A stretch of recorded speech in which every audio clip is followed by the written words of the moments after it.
moment où j'écris ces lignes, je suis actuellement cadre à l'Observatoire SETI.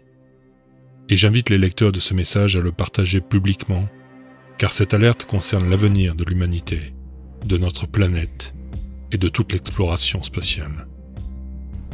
Il y a 3 semaines, SETI a intercepté une transmission des plus inhabituelles. Son signal provenait sans aucun doute de l'espace.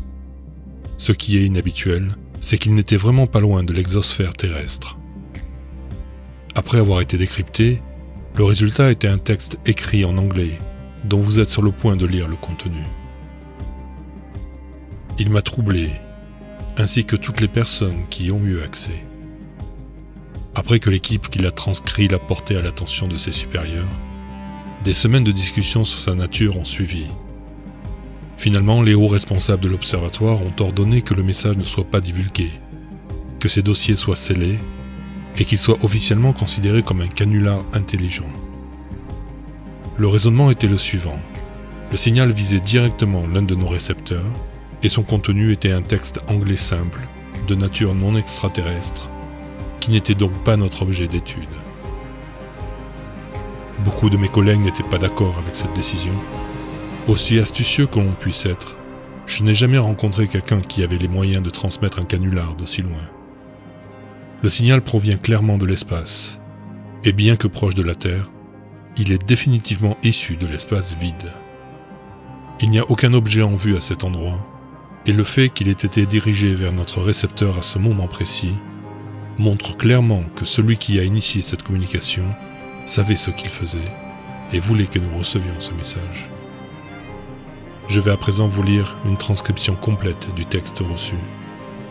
Je vous invite, chers lecteurs, à peser les mots très attentivement et quelle implication découle de chaque mot. Voici ce que le texte dit. Une alerte venue du futur. Note sur l'incident de la sonde Révélation 2109. Depuis la découverte de la première exoplanète en 1998, OTS-44, l'intérêt de la communauté scientifique pour de tels objets n'a jamais faibli. C'est pourquoi lorsqu'un gros astéroïde a été détecté si près de notre système solaire, tout le monde était impatient de l'étudier aussi vite que possible. La planète mineure, précédemment connue sous le nom de Perplexité 237, a été observée pour la première fois en 2052 par l'ELT, Extremely Large Telescope. Elle a reçu la désignation exoplanète en 2061, après qu'il ait été déterminé que sa trajectoire résultait du fait qu'elle n'était pas attirée par la gravité du Soleil. Elle passerait juste à côté de notre système quelques années après, et était actuellement en approche. L'objet avait une taille et une masse comparables à celle de la planète Eris, se trouvait au-delà de l'orbite de Neptune, et a été rebaptisé Loki 1 après l'incident. L'incident sur Révélation 2109 était assez bénin à la base. En 2079, un groupe de scientifiques dirigé par l'ISA a organisé une mission pour enquêter sur l'origine de cet étrange objet et en apprendre davantage sur le cosmos. La sonde Révélation a alors été commandée par l'agence et sa construction s'est achevée en 2088. Le vaisseau international de recherche et d'exploration, IRES, TIRESIAS, a été chargé de transporter la sonde et un vol spatial non habité a été affrété par l'agence pour la livrer au dit vaisseau, qui se trouvait alors à proximité de Jupiter. Le vol a été lancé 1 an plus tard, et après 2 ans dans l'espace, la sonde a été livrée avec succès, et un nouveau cap a été fixé pour le TIRESIAS.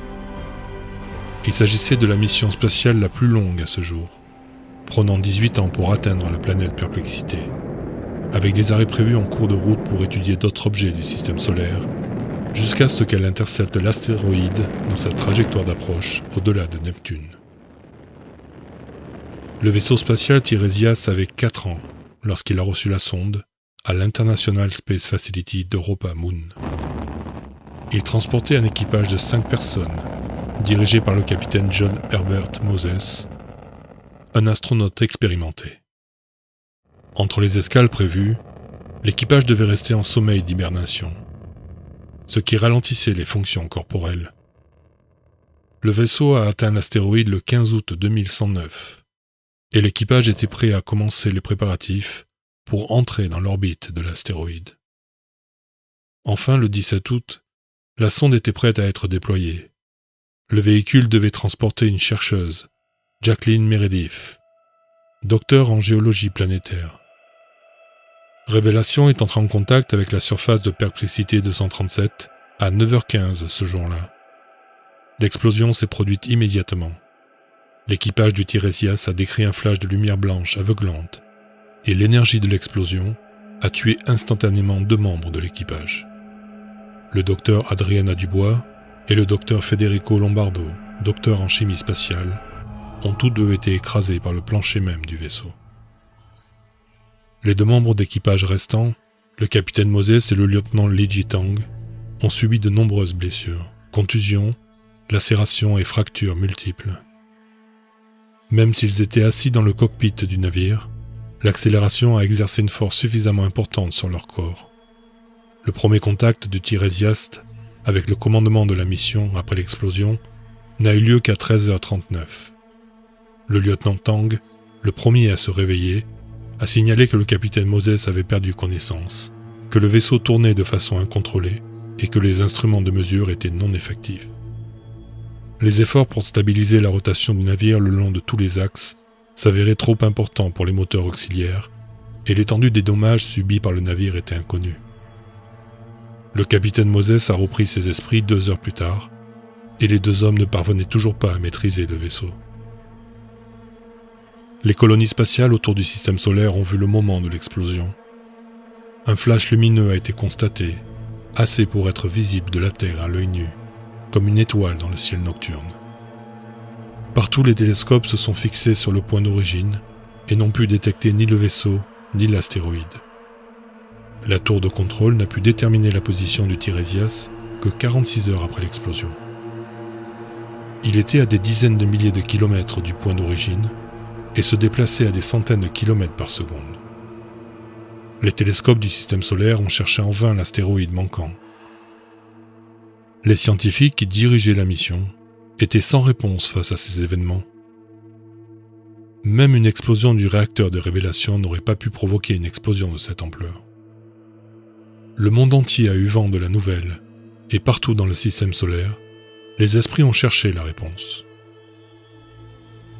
On ne sait pas qui a trouvé la solution en premier, car de nombreux hommes et femmes de science ont émis cette idée au même moment. La sonde Révélation a été anéantie.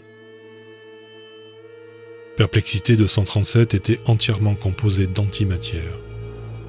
Cette exoplanète solitaire a probablement été éjectée d'une autre galaxie, une anti-galaxie, et a dérivé dans l'espace sans but précis, jusqu'à atteindre notre coin de l'univers.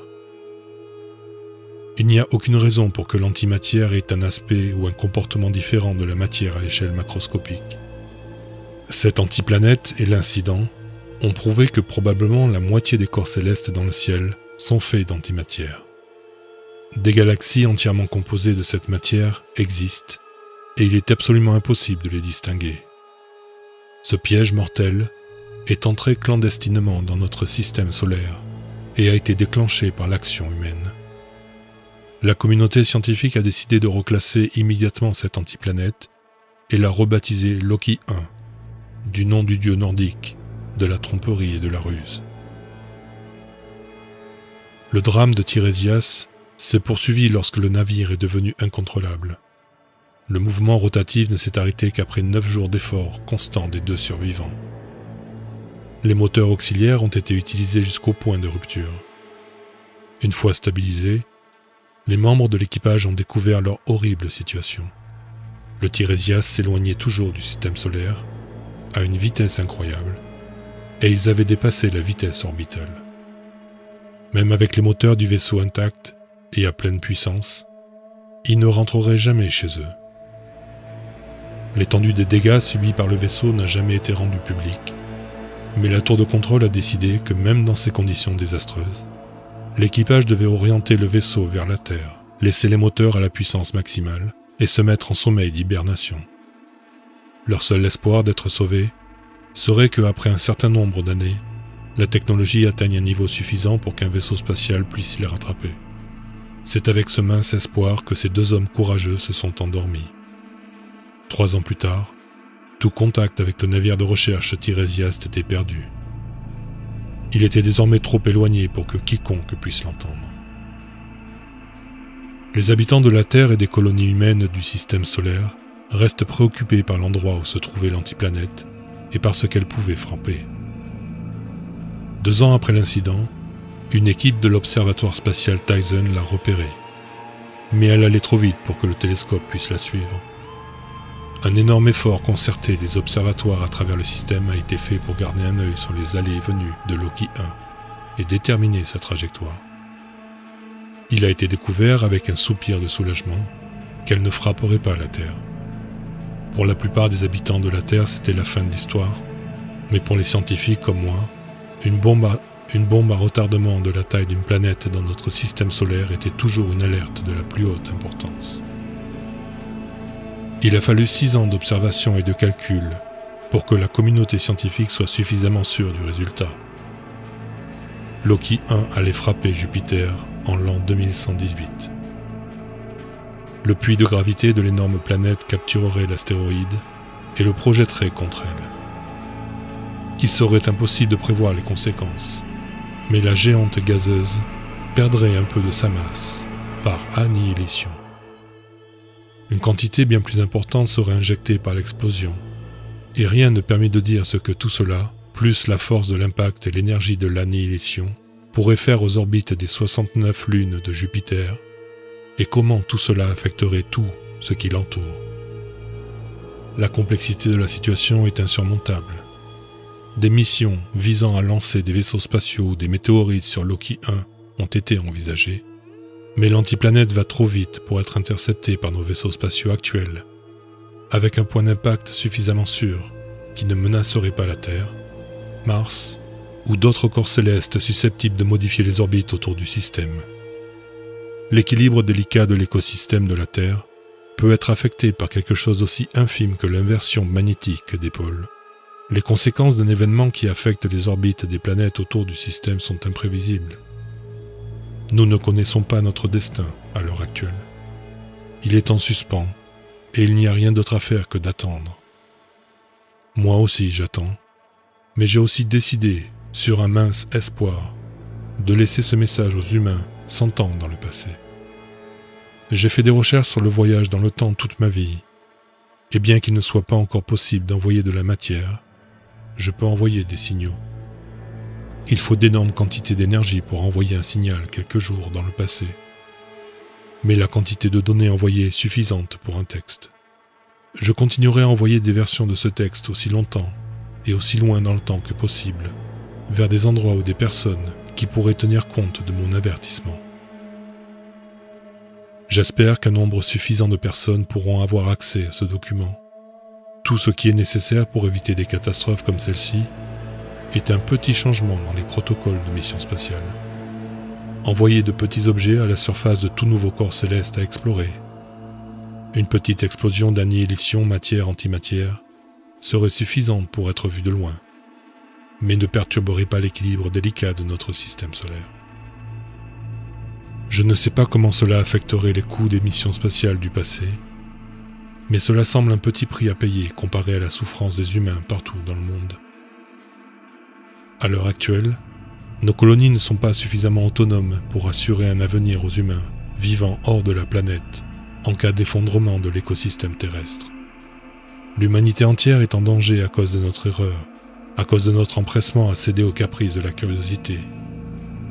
Il y a des bombes vivantes dans l'univers, et il n'y a aucun moyen de savoir combien. Elles doivent être rares, mais tenez compte de mon avertissement, et toute cette horreur et cette angoisse pourront être évitées. La science est l'art de faire connaître l'inconnu. Agissez en tant que scientifique et faites connaître cette alerte.